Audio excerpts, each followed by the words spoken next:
Welcome back to silent bagging. അപ്പോൾ നിങ്ങളോട് ഞാൻ പ്രോമിസ് ചെയ്തിരുന്നു ഞാൻ നിങ്ങൾക്കൊരു പെർഫെക്റ്റ് സ്റ്റഡി റുട്ടീനുമായിട്ട് വരുന്നു. And I am here with perfect study routine. അപ്പോൾ ബാങ്ക് എക്സാമിന് പ്രിപ്പയർ ചെയ്യുന്ന 2026 ബാങ്ക് എക്സാംസ് ഫോക്കസ് ചെയ്യുന്ന ബിഗിനേഴ്സിന് വേണ്ടിയിട്ടുള്ള ഡെയിലി സ്റ്റഡി റുട്ടീനാണ് നമ്മളിന്ന് ചെയ്യാൻ പോകുന്നത്. ഇതിൽ നിങ്ങൾക്ക് കാണാൻ പറ്റും ടൈം ടേബിൾ ഉണ്ട്, പഠിക്കുന്നുണ്ട്, എഴുതുന്നുണ്ട്, അതിന് ഉറങ്ങുന്നതുണ്ട് അല്ലേ. മിസ് ഉറങ്ങുന്നതിന് ടൈം ടേബിൾ തരാമെന്ന് ചോദിച്ചു. Actually this is very special. നമ്മുടെ മൈൻഡ്, നമ്മുടെ ബോഡി എല്ലാം ഒരുപോലെ നമ്മൾ സെറ്റാക്കിയാൽ മാത്രമാണ് നമുക്കൊരു കാര്യം അച്ചീവ് ചെയ്യാൻ പറ്റുക. നമ്മുടെ മനസ്സൊരിടത്ത്, നമ്മുടെ ശരീരം ഒരിടത്ത്, നമ്മുടെ ചിന്തകളെല്ലാം വേറൊരിടത്താണെങ്കിൽ it doesn't happen. Okay, so നമ്മൾ എല്ലാത്തിനെയും കൂടെ ഒരു സൈഡിലേക്ക് ഒരേ സ്ഥലത്ത് കൊണ്ടുവരണം. നന്നായി ഉറങ്ങുക, നന്നായി ആഹാരം കഴിക്കുക, നന്നായി പഠിക്കുക, നന്നായി പരീക്ഷ പാസ്സാവുക, നല്ല സമാധാനത്തോടെ ജീവിക്കുക, നല്ല സാലറിയിൽ അല്ലേ. അപ്പോൾ ഇതൊക്കെയാണ് നമ്മുടെ എല്ലാവരുടെയും ആഗ്രഹം. സോ അതിനുവേണ്ടി റുട്ടീനാണ് പറയാൻ പോകുന്നത്. ആദ്യം മുതൽ അവസാനം വരെ കാണുക. ചാനൽ സബ്സ്ക്രൈബ് ചെയ്തില്ലെങ്കിൽ സബ്സ്ക്രൈബ് ചെയ്യുക. ക്ലാസ്സുകൾ ഇനി അടുത്ത് എപ്പോൾ സ്റ്റാർട്ട് ചെയ്യുന്നു ചോദിച്ചിട്ടുണ്ട്. ഒരുപാട് ചോദ്യങ്ങളുണ്ട്. ഡിസംബറിൽ തന്നെ നമ്മൾ പുതിയ ബാച്ച് സ്റ്റാർട്ട് ചെയ്യുന്നതാവും. അതിന്റെ അനൗൺസ്മെന്റ്സ് ഒക്കെ നിങ്ങൾക്ക് യൂട്യൂബിൽ കിട്ടും. അത് കാണുമെങ്കിൽ ചാനൽ സബ്സ്ക്രൈബ് ചെയ്യണം. ഓക്കെ, നമുക്ക് തുടങ്ങിയാലോ. സോ സിലബസ് തൊട്ട് മുന്നത്തെ ഒരു വീഡിയോയിൽ ഞാൻ പറഞ്ഞു, ഞാൻ ഡീറ്റെയിൽ ആയിട്ട് നിങ്ങൾക്ക് സിലബസ് ഒന്ന് കട്ട് ഡൗൺ ചെയ്ത് പറഞ്ഞൊരു വീഡിയോ നിങ്ങൾ കണ്ടിട്ടുണ്ടാവും എന്ന് വിശ്വസിക്കുന്നു. അത് ഞാൻ ഓരോ ടോപ്പിക്കും ഓരോ സബ്ജക്റ്റും ഡിവൈഡ് ചെയ്ത് പറഞ്ഞു തന്നിട്ടുണ്ട്. അത് നിങ്ങൾ ഉടനെ കാണുക. സിലബസ് ആദ്യമേ നിങ്ങൾ അറിഞ്ഞിരിക്കുക. Quant, English, reasoning, general awareness and computer knowledge ഒക്കെയാണ് നിങ്ങൾക്ക് ഇതിന് ആവശ്യം. അതായത് കറണ്ട് അഫയേഴ്സ്, ജനറൽ അവയർനെസ് ഞാൻ പറഞ്ഞ കറണ്ട് അഫയേഴ്സും ബാങ്കിങ് അവയർനെസ്സും ആണ് ഏറ്റവും കൂടുതൽ നമുക്ക്. ജനറൽ അവയർനെസ് വിട്ടേക്കും, അതല്ല കേട്ടോ, പറഞ്ഞപ്പോൾ മാറിയത്. ബാങ്കിങ് അവയർനെസ് ജി എന്ന് പറയുന്നതിനേക്കാളും അങ്ങനെ എടുത്തു പറയാം. Banking awareness, current affairs, computer knowledge, ഇവർ മൂന്നുപേരും നമുക്ക് മെയിൻസിലേക്ക് ഇമ്പോർട്ടൻസ് ആയിട്ടുള്ളവരാണ്. പ്രിലിംസിനാണെങ്കിൽ നമുക്ക് ഏറ്റവും ഇമ്പോർട്ടൻസ് കൊടുക്കേണ്ടത് ഇംഗ്ലീഷും കോണ്ടർ റീസണിങ്ങിനുമാണ്. അപ്പൊ സിലബസ് അറിഞ്ഞിരിക്കുക. ഇവരുടെ ഉള്ളിൽ എന്തൊക്കെ പഠിക്കണം ടോപ്പിക് എല്ലാം ഞാൻ കഴിഞ്ഞ വീഡിയോ പറഞ്ഞത് എന്തായാലും പോയി കാണാം. ആ വീഡിയോയുടെ ലിങ്ക് ഞാൻ താഴെ കൊടുത്തേക്കാം. അത് ഉറപ്പായിട്ട് നിങ്ങൾ പോയിട്ട് ഒന്നും കൂടെ വേണമെങ്കിൽ വാച്ച് ചെയ്തോളാം. ഓക്കെ, സോ സിലബസ് എല്ലാവരും ഡൗൺലോഡ് ചെയ്ത് കയ്യിൽ വെക്കുക. That is your first task. ഇനി ബാങ്ക് എക്സാം ഏതൊക്കെ എന്ന് നമ്മൾ അറിയണം. അതിലിപ്പോ നമ്മൾ നോക്കണം, SBI ആണെങ്കിൽ PO ഉണ്ട്, ക്ലർക്ക് ഉണ്ട്, SO ഉണ്ട്. IBPS ആണെങ്കിൽ PO ഉണ്ട്, ക്ലർക്ക് ഉണ്ട്, SO ഉണ്ട്. IBPS RRB ഉണ്ട്. RRBക്ക് എന്തുണ്ട്? PO ഉണ്ട്, RRB ക്ലർക്ക് ഉണ്ട്. ഓക്കെ, ദെൻ അടുത്തത് RBI ഗ്രേഡ് ബി ഉണ്ട്, RBI അസിസ്റ്റന്റ് ഉണ്ട്. അപ്പൊ ഇത്രയുമാണ് നമുക്ക് ആദ്യത്തെ സെറ്റ് ഓഫ് എക്സാംസ് എന്ന് പറയുന്നത്. നിങ്ങളെല്ലാം പഠിക്കണം. ഇത് ഏറ്റവും രസമുള്ള കാര്യം, ഒരു സിലബസ് പഠിച്ച് നമുക്ക് ഒരുപാട് പരീക്ഷ എഴുതാം എന്നുള്ളതാണ്. എങ്കിൽ പോലും ഞാൻ പറയും നിങ്ങൾ ഒരു എക്സാം ഫോക്കസ് ചെയ്യുക. ഇപ്പം SBI PO prelims, SBI PO mains, അതാണ് എൻ്റെ ഫ്രണ്ടിൽ SBI PO ആണ് എന്ന്. ഇപ്പം നിങ്ങൾ മേജറായിട്ട് പ്ലാൻ ചെയ്യുന്നത് SBI POക്ക് ആണെങ്കിൽ നിങ്ങൾ അത് ടാർഗറ്റ് ചെയ്ത് പഠിക്കുക. ഓട്ടോമാറ്റിക്കലി നിങ്ങൾക്ക് ബാക്കി എല്ലാ എക്സാംസും അറ്റൻഡ് ചെയ്യാനായിട്ട് പറ്റും. RBIയിലാകുമ്പോൾ കുറച്ചും കൂടെ സിലബസ് വേരിയേഷൻസ് വരും. അത് നോട്ടിഫിക്കേഷൻ വരുമ്പോൾ നിങ്ങൾ അതിൽ ഡിസ്ക്രൈബ് ചെയ്ത് ഞങ്ങൾ പറഞ്ഞുതരും, അതുപോലെ പഠിച്ചാൽ മതി. എന്നാൽ പോലും നിങ്ങൾ ഒരു എക്സാമിന് പ്രിപ്പയർ ചെയ്യാൻ തുടങ്ങിയാൽ അത് SBI PO ആണ് നിങ്ങളുടെ തലയിലെ പ്ലാനെങ്കിൽ SBI ക്ലർക്ക് പാസ്സാവാം, IBPS PO പാസ്സാവാം, IBPS ക്ലർക്ക് പാസ്സാവാം, RRB PO, RRB ക്ലർക്ക് എല്ലാം പാസ്സാവാം. അതായത് നിങ്ങൾ ഒന്നിനു വേണ്ടി തുടങ്ങിയാൽ മതി. നിങ്ങൾക്ക് വഴിയെ ഒന്ന് ആലോചിക്കുക. പഠിച്ച് പരീക്ഷ കഴിഞ്ഞ് എക്സാമിന്റെ റിസൾട്ട് വന്ന് ജോലിക്ക് കയറുമ്പോൾ ഒരു കൺഫ്യൂഷൻ വരികയാണ്. SBI POക്ക് പോകണോ, SBI ക്ലർക്കിന് പോകണോ, IBPS POക്ക് പോകണോ, IBPS ക്ലർക്കിന് പോകണോ? കാരണം 4 കിട്ടി. ഈ 4 ഏതിന് പോകണം എന്ന് അറിഞ്ഞുകൂടാൻ നിൽക്കുമ്പോൾ RBIയുടെ കിട്ടാണോ? My god, such confusions are needed അല്ലേ. നമുക്ക് അങ്ങനത്തെ കൺഫ്യൂഷൻസ് ആണ് ഇവിടെ വേണ്ടത്. We are waiting. നിങ്ങൾ എല്ലാവരും വിചാരിക്കും അങ്ങനത്തെ കൺഫ്യൂഷൻസ് അല്ലേ നിങ്ങൾക്ക് വേണ്ടത്. ഉറപ്പായിട്ട് അങ്ങനത്തെ കൺഫ്യൂഷൻസ് ആയിരിക്കും നിങ്ങൾക്ക് വേണ്ടത്, എനിക്കറിയാം. സോ ഇതുപോലെ തന്നെ LICയുടെ എക്സാംസ് ഉണ്ട്. LICയുടെ AAO എക്സാം ഉണ്ട്, LIC AA ഉണ്ട്. അതുപോലെ തന്നെ എന്തുണ്ട്, LIC അസിസ്റ്റന്റ് എന്നൊക്കെ പറയുന്ന അങ്ങനെ LICയുടെ കുറച്ച് എക്സാംസ് ഉണ്ട്. NIACL ഉണ്ട്. പറയാൻ നിൽക്കുകയാണെങ്കിൽ there are lot of insurance exams. അതുപോലെ കുറേ ECGC ഉണ്ട്. ECGCയിൽ ഞാൻ കുറച്ച് മുന്നേ നോട്ടിഫിക്കേഷൻ നിങ്ങൾ കണ്ടിട്ടുണ്ടാവും. ECGC ഉണ്ട്, NIACL ഉണ്ട്, NICL ഉണ്ട്, LICയുടെ എക്സാംസ് ഉണ്ട്. അപ്പൊ ഇൻഷുറൻസിന്റെ ഒരു സെറ്റ് ഓഫ് എക്സാംസ് ഉണ്ട്, ബാങ്കിന്റെ ഒരു സെറ്റ് ഓഫ് എക്സാംസ് ഉണ്ട്. അപ്പൊ ഇതെല്ലാത്തിനും കൂടെ ഒറ്റ സിലബസ്. ഒന്ന് ആലോചിക്കുക, ഒരു സിലബസും 20 പരീക്ഷയും. Can you imagine that? 1 = 20. ഒരു സിലബസ് പഠിച്ച് നിങ്ങൾക്ക് 20ഓളം പരീക്ഷകൾ ഒരു വർഷത്തിൽ എഴുതാൻ പറ്റുമെന്ന് പറയുന്നത് ഇറ്റ്സ് മൈൻഡ് ബ്ലോയിങ്, റൈറ്റ്? അപ്പൊ ഉറപ്പായിട്ടും നിങ്ങൾ ആദ്യം എല്ലാ പരീക്ഷകളുടെയും പേരെഴുതുക. നിങ്ങൾ പഠിക്കാൻ ഉദ്ദേശിക്കുന്ന പരീക്ഷയുടെ പേര് നിങ്ങൾ കറക്റ്റായിട്ട് ഹെഡിങ് ആയിട്ട് എഴുതുക. ഇനി മോക്ക് ഭയങ്കര ഇമ്പോർട്ടൻ്റ് ആയിട്ടൊരു ഘടകമാണ് ബാങ്ക് എക്സാമിൽ മോക്ക് എന്ന് പറയുന്നത്. നിങ്ങൾക്ക് ഓൺലൈനായിട്ട് ഒരുപാട് മോക്കുകൾ കിട്ടും. ഇവിടെ നമ്മുടെ സൈലത്തിൽ നമ്മൾ മോക്കുകൾ കൊടുക്കുന്നുണ്ട്. സോ മോക്ക് എടുക്കുക എന്നത് ഭയങ്കര ഇമ്പോർട്ടൻ്റ് ആണ്. നിങ്ങൾ എവിടെ നിന്നൊക്കെ മോക്ക് എടുക്കുന്നു എന്നുള്ളതും വളരെ ഇമ്പോർട്ടൻ്റ് ആണ്. വളരെ ക്രെഡിബിൾ ആയിട്ടുള്ള സോഴ്സസ് നോക്കിയിട്ട് വേണം നിങ്ങൾ പഠിക്കാൻ. അതാണ് എനിക്ക് അടുത്ത് നിങ്ങളോട് പറയാനുള്ളത്. നിങ്ങൾ എപ്പോഴും കൺഫ്യൂസ്ഡ് ആയിരിക്കും വാട്ട് ടു ഡു. നിങ്ങൾക്ക് മനസ്സിലാക്കേണ്ട കാര്യം, നമുക്ക് 3 സബ്ജക്റ്റ് ആണ് ബേസിക്കലി ഉള്ളത്. ഒന്ന് English, then we have quant, and then we have reasoning. ഈ 3 ടോപ്പിക്കില് നിങ്ങളുടെ സ്ട്രോങ് ഏരിയ ഏതാണ്, വീക്ക് ഏരിയ ഏതാണ് എന്ന് നിങ്ങൾ കണ്ടുപിടിക്കണം. അതായത് ഞാൻ പറയാൻ വെച്ചാൽ ചില കുട്ടികൾക്ക് ഇംഗ്ലീഷ് ഭയങ്കര നന്നായിട്ട് ഓക്കെ ആയിരിക്കും, അവർക്ക് ഗ്രാമർ അറിയായിരിക്കും, അത്യാവശ്യം റൂൾസും കാര്യങ്ങളും അറിയായിരിക്കും. എന്നാൽ അവർക്ക് കോണ്ട് ഭയങ്കര പാടായിരിക്കും. ചില ആൾക്കാർക്ക് കോണ്ട് നല്ല എളുപ്പമായിരിക്കും, റീസണിങ് അത്യാവശ്യം കുഴപ്പമില്ലായിരിക്കും, ഇംഗ്ലീഷ് ഭയങ്കര പാടായിരിക്കും. സോ നിങ്ങൾ ആദ്യം നിങ്ങൾ ഇതിൽ എവിടെ നിൽക്കുന്നു, ഈ 3 പേരിൽ നിങ്ങളുടെ സ്ട്രോങ്ങസ്റ്റ് സബ്ജക്ട് ഏതാണെന്നും നിങ്ങളുടെ വീക്കസ്റ്റ് സബ്ജക്ട് ഏതെന്നും നിങ്ങൾ ആദ്യമേ കണ്ടുപിടിക്കുക. ഓക്കെ, സോ സിലബസ് നിങ്ങളുടെ കയ്യിൽ കിട്ടി. സിലബസ് കിട്ടിയോണ്ട് നിങ്ങൾ ഒരു എക്സാമിൽ ഫോക്കസ് ചെയ്ത് പഠിക്കാൻ തീരുമാനിച്ചു. ആ എക്സാമിന്റെ പേര് എഴുതി ആ എക്സാമിന് പ്രിപ്പയർ ചെയ്യാൻ നിങ്ങൾ 100% റെഡിയാണ്. ദെൻ നിങ്ങൾ അടുത്ത് മോക്ക് എടുക്കണം. മോക്ക് എടുക്കുന്നതിന് മുന്നേ നിങ്ങൾ കൺഫ്യൂസ്ഡ് ആവരുത്. ഇവർ 3 പേരിൽ നിങ്ങളുടെ സ്ട്രോങ്ങും വീക്കർ സബ്ജക്ട് ഏതാണെന്ന് മനസ്സിലാക്കണം. അത് മനസ്സിലാക്കി കഴിഞ്ഞിട്ട് വേണം സ്ട്രോങ്ങസ്റ്റ് ആയിട്ടുള്ളതിൽ ഒരു മോക്ക് എടുത്ത് നോക്കുക, വീക്ക് ആയിട്ടുള്ളതിലും ഒരു മോക്ക് എടുത്ത് നോക്കുക. അതായത് സെക്ഷണൽ എടുത്ത് നോക്കിയാലും മതി. അപ്പൊ നിങ്ങൾക്ക് നിങ്ങളുടെ വിചാരം ശരിയാണോ തെറ്റാണോ എന്ന് മനസ്സിലാവും. സോ അതാണ് നിങ്ങളുടെ രണ്ടാമത്തെ പ്രയോറിറ്റി ചെയ്യേണ്ടത്. അപ്പം ഞാൻ ഡെയിലി റുട്ടീനിലേക്ക് വരുന്നതിന് മുമ്പ് ആദ്യം പ്രയോറിറ്റൈസ് ചെയ്യേണ്ട കാര്യം, അത് നമ്മൾ പഠിക്കാതിരിക്കുന്നതിന് മുമ്പ് ടേബിൾ സെറ്റ് ചെയ്യുന്നു, ചെയർ സെറ്റ് ചെയ്യുന്നു, ലൈറ്റ് സെറ്റ് ചെയ്യുന്നു എന്ന് പറയുന്ന പോലെ നിങ്ങളുടെ ഡെയിലി റുട്ടീനിലേക്ക് വരുമ്പോൾ ഏറ്റവും ഇമ്പോർട്ടൻ്റ് കാര്യമാണ് ഈ പറയുന്നത്. സോ ഇംഗ്ലീഷും ക്വാണ്ടും റീസണിങ്ങിലും സ്ട്രോങ്ങും വീക്കും കണ്ടുപിടിച്ച് കഴിഞ്ഞാൽ നെക്സ്റ്റ് നിങ്ങൾ നോക്കേണ്ടത് ഏത് സോഴ്സ് എടുക്കണം എന്നുള്ളതാണ്. Credible sources. കാരണം 100-ലധികം വെബ്സൈറ്റുകൾ നിങ്ങൾക്ക് ബാങ്ക് എക്സുമായി റിലേറ്റ് ചെയ്ത് നിങ്ങൾക്ക് ഗൂഗിൾ സെർച്ച് ചെയ്താൽ കാണാൻ പറ്റും. എല്ലാത്തിലും കയറി എല്ലാം കൂടെ പഠിച്ച് കൺഫ്യൂസ്ഡ് ആവരുത്. ഞാൻ എപ്പോഴും പറയുന്നത് ഒരെണ്ണത്തിൽ ഫോക്കസ് ചെയ്യുക. ഞാൻ പറയുകയാണെങ്കിൽ ഇപ്പം ഞങ്ങളുടെ സൈലത്തിൽ പഠിപ്പിക്കുന്ന കാര്യങ്ങളെല്ലാം ഇത്രയും വീഡിയോസിലും മറ്റു ഡീറ്റെയിൽസുമായിട്ട് നിങ്ങൾക്ക് നിങ്ങളുടെ ഫ്രണ്ടിലുണ്ട്. അപ്പം നിങ്ങൾക്ക് ഞങ്ങളുടെ കൂടെ പഠിക്കണമെങ്കിൽ ഞങ്ങളുടെ കൂടെ പഠിക്കാം. ഞങ്ങൾ തരുന്ന മെറ്റീരിയൽസ്, ഞങ്ങൾ തരുന്ന നോട്ട്സ്, ഞങ്ങളുടെ ക്ലാസ്, മോക്കും ഒക്കെ നിങ്ങൾ ഫോളോ ചെയ്ത് പഠിക്കാം. ഇനിയിപ്പോൾ നിങ്ങൾ അതല്ല വെബ്സൈറ്റ് ത്രൂ നിങ്ങൾ വേറൊരു വെബ്സൈറ്റ് ത്രൂ പഠിക്കുകയാണ്, സെൽഫായിട്ട് പഠിക്കുകയാണെങ്കിൽ അങ്ങനെയുള്ളതാണെങ്കിലും ഒരുപാട് ഒന്നിലധികം സോഴ്സസിനെ ഡിപ്പെൻഡ് ചെയ്യാതിരിക്കുക.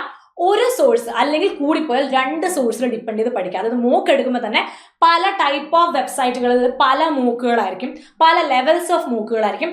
ചില മൂക്കുകളുടെ വെബ്സൈറ്റ് ആൻസേഴ്സിൽ ഒരുപാട് തെറ്റുകൾ ഉണ്ടാവാം, ചിലതിൻ്റെ ക്വസ്റ്റ്യൻസിൽ തെറ്റുകൾ ഉണ്ടാവാം. അപ്പോൾ human error is possible everywhere. That is and also software can also make some mistakes. അതൊക്കെ നമുക്ക് അറിയുന്ന കാര്യങ്ങളാണ്. പക്ഷേ നിങ്ങൾ വൈസായിട്ട് ചിന്തിക്കുക.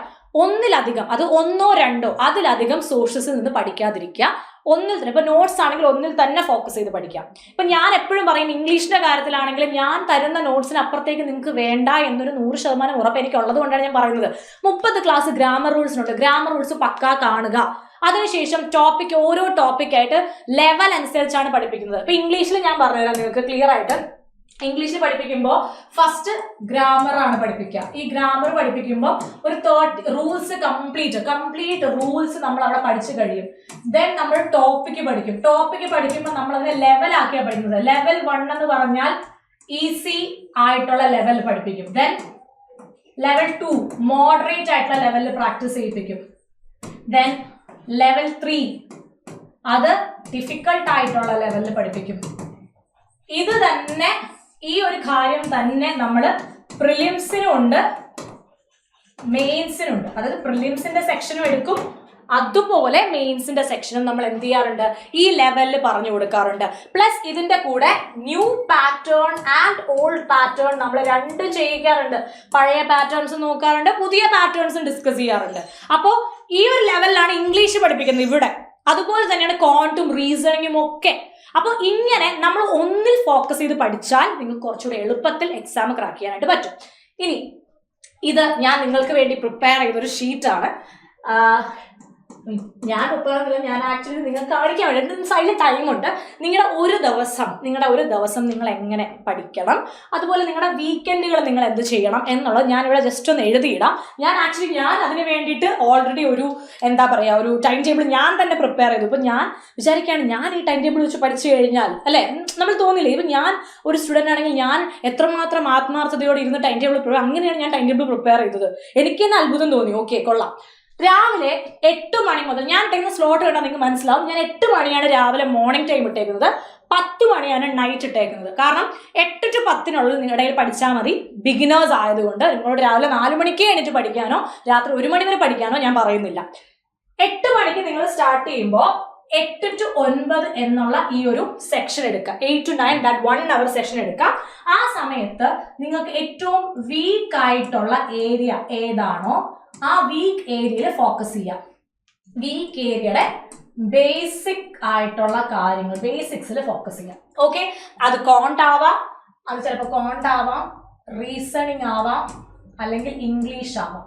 ഇത് 3 നിങ്ങളുടെ ഏറ്റവും ടഫസ്റ്റ് ആയിട്ട് നിങ്ങൾക്ക് ഫീൽ ചെയ്യുന്നത് ഏത് ഏരിയ ആണോ ആ ഏരിയ നിങ്ങൾ രാവിലത്തെ ആ ടൈമിൽ എപ്പോഴും നമ്മൾ ഡിഫിക്കൽട്ടി ലെവലിൽ നമുക്ക് ഏറ്റവും കൂടുതൽ ബുദ്ധിമുട്ടുള്ളതിൽ തുടങ്ങുന്നതായിരിക്കും നല്ലത്. പിന്നെയാണ് നമ്മൾ പിന്നെ പ്രൊക്രാസ്റ്റിനേറ്റ് ചെയ്യും. അത് എളുപ്പം ഉള്ള കാര്യങ്ങൾ ചെയ്യണമെങ്കിൽ പിന്നെ ചെയ്യാം എന്നുള്ള മനസ്സ് പറയും. അപ്പം ആദ്യം തുടങ്ങുന്നതന്നെ വീക്ക് ഏരിയ ഒന്ന് തുടങ്ങും. ഓക്കെ, ദെൻ അടുത്തത് നിങ്ങളൊരു 9:30 അല്ലെങ്കിൽ ഒരു 10 എന്ന് വെക്കാം. 9:30 ഒരു ബ്രേക്ക് എടുത്തോ. ഞാനൊരു 10 to 11 പറയാം. 10 to 11 നിങ്ങൾ ബ്രേക്ക് എടുത്തോ, ഒരു 1 hour ബ്രേക്ക് എടുത്തു രാവിലെ. 10 to 11 ഓക്കെ, ഈ ഒരു ടൈം നിങ്ങൾ കറണ്ട് അഫയേഴ്സ് നോക്കാം. അതായത് ന്യൂസ് പേപ്പർ വായിക്കുക, ബാങ്കിങ് റിലേറ്റഡ് ആർട്ടിക്കിൾ ഒക്കെ നോക്കാം. ചുമ്മാ വായിക്കുന്നതുകൊണ്ട് ബാങ്കിങ് പ്ലസ് വേണമെങ്കിൽ ഞാൻ പറയാം എക്കണോമിക്സ് ഒക്കെ, എക്കണോമിക്സ് റിലേറ്റഡ് ആയിട്ടുള്ള ആർട്ടിക്കിൾ ഒക്കെ ഇല്ല, നിങ്ങൾ ജസ്റ്റ് അതൊക്കെ ഇങ്ങനെ വായിച്ചു പോവുക. ഓക്കെ, കറണ്ട് അഫയേഴ്സ് 10 to 11 മണി കറണ്ട് അഫയേഴ്സ് ന്യൂസ് പേപ്പർ, അന്നത്തെ ദിവസത്തെ ന്യൂസ് പേപ്പർ എടുക്കുക. ആൻഡ് ഈ കറണ്ട് അഫയേഴ്സ് ന്യൂസ് പേപ്പർ മാത്രമല്ല, ഇംഗ്ലീഷ് വൊക്കാബിനും ഹെൽപ്പ് ചെയ്യും. ഇംഗ്ലീഷ് വൊക്കാബ് പ്ലസ് റീഡിങ്, ഇതിനും നിങ്ങൾ എന്ത് ഹെൽപ്പ് ചെയ്യും? ഈ ഒരു റീഡിങ് സ്പീഡ് കൂട്ടാനും നിങ്ങളെ ഈ current affairs, news paper, Hindu, ഇത് ഞാൻ എപ്പോഴും പറയും, നിങ്ങൾക്ക് ന്യൂസ് പേപ്പർ വായിക്കുന്ന, ഇംഗ്ലീഷ് ന്യൂസ് പേപ്പർ വായിക്കുന്നത് ഭയങ്കര യൂസ്ഫുൾ ആണ്.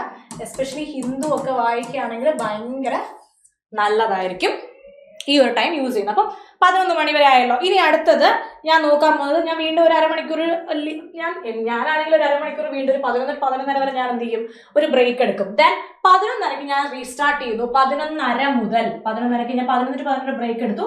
11:30 മുതൽ 1 മണി വരെ നെക്സ്റ്റ് സെഷൻ എന്ന് പറയുന്നത് actually you should give this to reading a particular book. നിങ്ങളെ ബുക്ക് ഏതെങ്കിലും വായിക്കാൻ ശ്രമിക്കുക. കാരണം ഈ ഒരു ടൈമിൽ നിങ്ങൾക്ക് വിശക്കും അല്ലേ, ഫുഡ് കഴിക്കാനുള്ളൊരു തോട്ട് വരും. മാത്രമല്ല ഓൾറെഡി രാവിലെ 8 മണിക്ക് തുടങ്ങി, രാവിലെ ചിലപ്പോൾ നിങ്ങൾ കോണ്ടായിരിക്കും പഠിച്ചിട്ടുണ്ടോ, റീസണിങ് പഠിച്ചിട്ടുണ്ട്, പിന്നെ കറണ്ട് അഫയേഴ്സ് വായിച്ചു, ഇംഗ്ലീഷിൻ്റെ വേർഡ്സ് നോട്ട് ചെയ്തു, പിന്നെ കുറച്ച് എന്തെങ്കിലും വായിക്കാം. അപ്പോൾ ഇവിടെ നമ്മൾ റീഡിങ്ങിന് ഇമ്പോർട്ടൻസ് കൊടുക്കുക. റീഡിങ് ഒരു വലിയ ഘടകമാണ്. എന്തെന്ന് വെച്ച് കഴിഞ്ഞാൽ നിങ്ങൾക്ക് RCs വായിക്കാനുണ്ട്, പാരാ ജംബിൾസ്, ക്ലോസ് ടെസ്റ്റ് ഒക്കെ പാരാ ബേസ്ഡ് ക്വസ്റ്റ്യൻസ് ആണ്. അതുപോലെ പസിൽസ് ഒക്കെ വരുമ്പോൾ നിങ്ങൾക്ക് റീസണിങ്ങിൽ പോലും വായിക്കാൻ ഒരുപാടുണ്ട്. നമുക്ക് സമയം കുറവാണ്. അപ്പോൾ വായിക്കാനായിട്ട് നിങ്ങൾ ആ ഒരു ഏരിയ, ആ ഒരു ടൈം യൂട്ടിലൈസ് ചെയ്ത്, ഞാൻ ഇപ്പോഴും പറഞ്ഞു ബിഗിനേഴ്സിനാണ് ഞങ്ങൾക്ക് പറഞ്ഞു തരുന്നത്. റീഡിങ് യൂട്ടിലൈസ് ചെയ്യുക, ബുക്സ് വായിക്കുക. ഓക്കെ, ഏതാണ് ലൈക്ക് കുറച്ച് self help books, non fictional books ഒക്കെ നിങ്ങൾ വായിക്കുക. ഞാൻ റെക്കമെൻഡേഷൻസ് ഒക്കെ പിന്നെ വഴിയെ പറഞ്ഞുതരാം. ആൻഡ് ഇതേ സമയം തന്നെ റീഡിങ്, ഈ ഒരു സമയത്ത് തന്നെ എഡിറ്റോറിയൽ വേർഡ്സ് നിങ്ങളൊന്ന് നോട്ട് ചെയ്യുക. എഡിറ്റോറിയൽ വേർഡ്സ്, ഇഡിയംസ് ഒക്കെ നിങ്ങളൊന്ന് നോട്ട് ചെയ്യുക. ഈ റീഡിങ് സമയത്ത് നിങ്ങൾക്ക് ബുക്ക് വായിക്കാം, അതിനൊപ്പം തന്നെ കുറച്ച് മുന്നേ വായിച്ച കറണ്ട് അഫയേഴ്സിലെ എഡിറ്റോറിയലിൻ്റെ വേർഡ്സും കുറച്ച് എന്താ പറയുക ഇഡിയംസ്, ഫ്രേസസും ഒക്കെ നിങ്ങൾക്ക് എന്ത് ചെയ്യാം, ആ ഒരു ടൈമിൽ നോട്ട് ചെയ്ത് പോകാം. ആൻഡ് ഒരു 1:30 to 2:30 നിങ്ങൾ ലഞ്ച് കഴിക്കുക, ബ്രേക്ക് എടുക്കുക, നോ ഇഷ്യൂ. ലഞ്ച് കഴിക്കുക, ബ്രേക്ക് എടുക്കുക. ദെൻ 3 to 3:30 ആ ഒരു സമയം, അത് ഈ ഒരു 3 മണി മുതൽ ഉറക്കം കഴിഞ്ഞിട്ടുള്ള സമയമായിരിക്കും. 3 മുതൽ 5 വരെ നിങ്ങൾ മാത്സിന് വേണ്ടി സ്പെൻഡ് ചെയ്യാം. ഓക്കെ, സോറി 3 മുതൽ 5 വരെയല്ല, 3 to 4 speed maths. Okay, 3 to 4 എന്തിനു വേണ്ടി സ്പെൻഡ് ചെയ്യുക? സ്പീഡ് മാത്സിൽ നിങ്ങൾ എന്ത് ചെയ്യുക? ഫോക്കസ് ചെയ്യുക. അതായത് പ്രാക്ടീസ്, അരിത്തമെറ്റിക് ഒക്കെ നിങ്ങൾ എന്ത് ചെയ്യുക? പ്രാക്ടീസ് ചെയ്യുക. അരിത്തമെറ്റിക് ഒക്കെ നിങ്ങൾ എന്ത് ചെയ്യുക? ആ ഒരു ടൈമിൽ, ആ ഒരു 1 hour. അപ്പൊ നിങ്ങൾക്ക് ഉറക്കത്തിൽ നിന്ന് പുറത്തു വരാനുള്ള ഒരു ഊർജ്ജം കൂടെ കിട്ടും. മാത്സ് ചെയ്യുമ്പോൾ നിങ്ങൾ കംപ്ലീറ്റ് ഉറക്കത്തിൽ നിന്ന് എന്ത് ചെയ്യും? ഒരു പുഷ് കൊടുത്ത് അങ്ങ് പുറത്തേക്ക് വരും. ദെൻ അതിനുശേഷം നമ്മൾ 4:30 to 5:30 അല്ലെങ്കിൽ 4:30 to 6. 4:30 നിങ്ങൾ വേണമെങ്കിൽ ബ്രേക്ക് എടുക്കണോ? വേണ്ട. 4:30 to 5:30 നെക്സ്റ്റ് ഒരു 1 hour നിങ്ങൾ റീസണിങ്ങിലെ ബേസിക്സ്, അതായത് റീസണിങ് ബേസിക്സ് എന്ന് ഞാൻ ഉദ്ദേശിക്കുന്നത് നിങ്ങൾ പസൽസ് ചെയ്യുക, കുഞ്ഞു കുഞ്ഞു കാര്യങ്ങൾ, ചെറിയ ചെറിയ ക്വസ്റ്റ്യൻസ് ഉണ്ടല്ലോ, അതൊക്കെ നിങ്ങൾക്ക് എന്ത് ചെയ്യാം? ചെറിയ സെക്ഷണൽസ് എടുക്കാൻ വേണമെങ്കിൽ സെക്ഷണൽസ് നിങ്ങൾക്ക് ചുമ്മാ എടുത്തു നോക്കാം എങ്ങനെയുണ്ടെന്ന് അറിയാനായിട്ട്. കാരണം നിങ്ങൾക്ക് ലോജിക്കലി കുറച്ചുകൂടെ ആൻസർ ചെയ്യാൻ പറ്റുന്നു, റീസണിങ് നിങ്ങൾക്ക് ബെറ്റർ ആക്കാൻ പറ്റുന്നുണ്ടോ എന്നൊക്കെ നിങ്ങൾക്ക് ആ ഒരു ടൈമിൽ നോക്കാം. ദെൻ 6 നിങ്ങൾ ഞാൻ വീണ്ടും ഒരു അരമണിക്കൂർ ഞാൻ എന്ത് ചെയ്യുന്നു? ഒരു ബ്രേക്കിന് വിടുകയാണ്. 6 to 6:30 ഒരു ബ്രേക്ക് എടുക്കുന്നു. നൗ 7 to 8 അല്ലെങ്കിൽ 7 to 8:30 ഈ ഒരു ടൈമിൽ നിങ്ങൾ ഗ്രാമറിന് സ്പെൻഡ് ചെയ്യുക. ഗ്രാമർ റൂൾസിന് വേണ്ടിയിട്ട് സ്പെൻഡ് ചെയ്യുക. ഞാൻ എൻ്റെ പിള്ളേരോട് പറയുന്നത് നിങ്ങൾ ഉറപ്പായിട്ടും ദിവസവും ഞാൻ തരുന്ന നോട്ട് വായിക്കണം എന്ന് പറയും. ഗ്രാമർ റൂൾസ് നന്നായിട്ട് എന്ത് ചെയ്യുക? റിവിഷൻ ചെയ്യുക. അതിൽ ഒരു വ്യത്യാസവും ഞാൻ പറയുന്നില്ല. പ്ലസ് ഒരു 9 to 9:30 നിങ്ങൾക്ക് CA-യുടെ, അത് കറണ്ട് അഫയേഴ്സിന്റെ ക്യുസ് ഒക്കെ എടുക്കാം. CA-യുടെ എന്ത് ചെയ്യുക? ക്യുസ് എടുക്കുക. ഈ 8:30 to 9:30 ആ 1 hour CA-യുടെ ക്യുസ് എടുക്കുക. 9:30 to 10 നിങ്ങൾ എന്ത് ചെയ്യുക? ഒന്ന് റിവിഷൻ ചെയ്യുക. അന്നേ ദിവസം പഠിച്ച കാര്യങ്ങൾ ഒരു 9:30 മുതൽ 10 മണി വരെ റിവിഷൻ ചെയ്തിട്ട് അങ്ങ് കിടന്നുറങ്ങാം. അപ്പൊ ഇതാണ് ആക്ച്വലി ഞാൻ നിങ്ങൾക്ക് വേണ്ടി പ്രിപ്പയർ ചെയ്ത ഒരു ചെറിയ ഡെയിലി സ്കെഡ്യൂൾ എന്ന് പറയുന്നത്. 8 മുതൽ 9 മണി വരെ നിങ്ങളുടെ വീക്ക് ഏരിയ ഏത് വിഷയമാണോ ആ വിഷയത്തിന്റെ ബേസിക്സ് നിങ്ങൾ പഠിക്കുക. ആൻഡ് അത് നിങ്ങൾക്ക് ഓരോ ദിവസം വേണമെങ്കിൽ ഓരോന്ന് ചൂസ് ചെയ്ത് പഠിക്കാം, അത് നിങ്ങൾക്ക് ഇഷ്ടമുള്ളതുപോലെ. 9:00 നിങ്ങളൊരു ബ്രേക്ക് എടുത്ത് ബ്രേക്ക്ഫാസ്റ്റ് ഒക്കെ കഴിച്ചൊന്ന് റെഡിയായി 10 മുതൽ 11 വരെ കറണ്ട് അഫയേഴ്സ് പഠിക്കുക. ന്യൂസ് പേപ്പറിൽ നിന്ന് ബാങ്കിങ്, എക്കണോമിക്സ് റിലേറ്റഡ് ആർട്ടിക്കിൾസ്, ഏറ്റവും റെലവൻ്റ് ആയിട്ട് നിങ്ങളുടെ ടോപ്പിക്സ് ഒക്കെ എഴുതിയെടുത്ത് അതൊക്കെ ഒന്ന് വായിക്കുന്നത് നിങ്ങളുടെ ഇംഗ്ലീഷ് വൊക്കാബുലറി റീഡിംഗ് സ്പീഡും കൂട്ടും. 11:30 മുതൽ 1 മണി വരെ നിങ്ങൾക്ക് ബുക്സുകൾ വായിക്കാം, നല്ല ബുക്കുകൾ വായിക്കാം. എഡിറ്റോറിയലിന്റെ അനാലിസിസ് ചെയ്ത് എഡിറ്റോറിയലിന്റെ വേർഡ്സ് എഴുതാം. അതുപോലെ തന്നെ അതിനകത്ത് വേണമെങ്കിൽ നിങ്ങൾക്ക് ഇഡിയംസ് ചെയ്യാം. അപ്പം നിങ്ങൾക്ക് ഇപ്പം നിങ്ങൾക്കും ഇംഗ്ലീഷിന് പകരം നിങ്ങൾക്ക് മാത്സ് വേണമെങ്കിൽ പ്രാക്ടീസ് ചെയ്യാം, ഒരു പ്രശ്നമില്ല. നിങ്ങളുടെ ഒരു കൺവീനിയൻസ് പോലെ. ഞാൻ ഉച്ചയ്ക്ക് ശേഷമാണ് കുറച്ചും കൂടെ മാത്സും റീസണിങ്ങും പറയാം, കാരണം ഉച്ചയ്ക്ക് ശേഷം ഉറക്കം വരും. അപ്പോൾ ഇംഗ്ലീഷ് കൂടുതൽ ഇരുന്ന് കഴിയുമ്പോൾ നല്ല ഉറക്കം തോന്നും, വായിക്കാനൊന്നും പറ്റത്തില്ല. അപ്പം മാത്സ് ചെയ്യുമ്പോൾ കുറച്ച് നമ്മുടെ ബുദ്ധി ഉണരും, നമ്മൾ കുറച്ചും കൂടി ഇങ്ങനെ ഉണർന്നിരുന്നായിരിക്കും ചെയ്യുക. സോ ഇപ്പോഴും ഉച്ചയ്ക്ക് ശേഷം മാത്സ് ചെയ്യുന്നത് നല്ലതായിരിക്കും.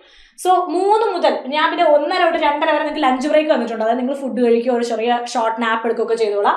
3 to 4 speed maths, arithmetic practice ചെയ്യുക. 4:30 to 5:30 റീസണിങ്ങിന്റെ ബേസിക്സ്, സെക്ഷണൽസ് എടുക്കുക. 6 to 6:30 ഒരു ബ്രേക്ക് ഉണ്ട്. 7 to 8:30 നിങ്ങൾ ഗ്രാമർ റൂൾസ് പഠിക്കുക. 9 to 9:30 CA-യുടെ ഒരു ക്വിസ് എടുക്കുക. 10 o'clock അന്ന് നിങ്ങൾ എഴുതി ഉണ്ടാക്കിയ നോട്ട്സിന് റിവിഷൻ ചെയ്യാം. ഓക്കെ, അപ്പൊ ഡെയിലി സ്കെഡ്യൂൾ ഞാൻ പറഞ്ഞുതരാന്ന് പറഞ്ഞു, ഞാൻ നിങ്ങൾക്ക് പറഞ്ഞു തന്നിട്ടുണ്ട്. വീഡിയോ അവസാനം വരെ നിങ്ങൾ കണ്ടിട്ടുള്ള വിശ്വാസത്തിലാണ് ഞാൻ ഈ വീഡിയോ വൈൻഡപ്പ് ചെയ്യുന്നത്. അപ്പോൾ ഇത് നിങ്ങൾക്ക് ഓക്കെ ആയോ, സെറ്റായോ, ഈ ഒരു റുട്ടീൻ ഫോളോ ചെയ്യാൻ പറ്റുമോ, നിങ്ങൾക്കിത് യൂസ്ഫുൾ ആയോ ഇല്ലയോ എന്ന് ഉറപ്പായിട്ടും കമൻറ്റ് ചെയ്യണം. ഞാൻ കമൻറ്റ് സെക്ഷനിൽ ഉറപ്പായിട്ട് നോക്കും. അപ്പോൾ ഈ ഡെയിലി സ്കെഡ്യൂൾ നിങ്ങൾ കണ്ടിട്ടുണ്ടെങ്കിൽ yes we so it and it is good എന്നെനിക്ക് കമൻറ്റ് ചെയ്ത് താഴെ കിട്ടണം. Thank you so much. അടുത്ത വീഡിയോ അപ്കമിങ് 2026 ബാങ്ക് എക്സാംസിൻ്റെ ഒരു വീഡിയോ ആയിട്ട് കാണുന്നവരെ ടേക്ക് കെയർ, ബൈ.